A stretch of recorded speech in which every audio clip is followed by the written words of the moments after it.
এসো গল্প করি সিরিজের আরও একটা নতুন ভিডিওতে আপনাদের স্বাগত। আপনাদের কাছে পাবো এই আশা নিয়েই তো শুরু করেছি। আর গল্প তো একা একা হয় না, গল্প একজন বলে একজন শোনে। তা আমি আপনাদের ভালো শ্রোতা হিসেবে ভেবে নিয়ে গল্প শুরু। একটা বিষয় বেশ স্পষ্ট যে আমরা কি চাই তা আমরা মাঝে মাঝে নিজেরা বুঝতে পারি না। আবার এমন কিছু মানুষ আছে যারা বুঝতে পারে কিন্তু তারা তার লক্ষ্যে পৌঁছাতে পারে না। দারুণ গল্প পড়লাম পরিমল গোস্বামীর সাধু হীরালাল।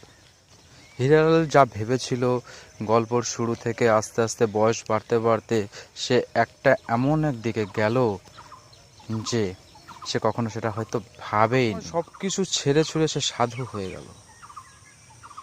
এই যে সংসার, ক্যারিয়ার সমস্ত কিছুর বাদে মানুষের একটা লক্ষ্যে পৌঁছানো, সে হয়তো সেটা ভাবেইনি প্রথমের দিকে। প্রথমে যা হতে চেয়েছিল সেটা কোনোটাই যখন সফল হলো না, তখন একটা দিকে আস্তে আস্তে এগিয়ে গেল। তা আমাদের মানুষের জীবনে কি এরকম হয় না? অবশ্যই হয়। কারণ আমরা এমন কিছু চাই, এমন কিছু পাই যার মধ্যে অনেক সময় মিলমিশ মানুষের জীবনে গল্প থাকে, কিন্তু সেখানে যে পাওয়ার চেয়ে না পাওয়ার গল্পই বেশি, এটাই যেন মনে হয়।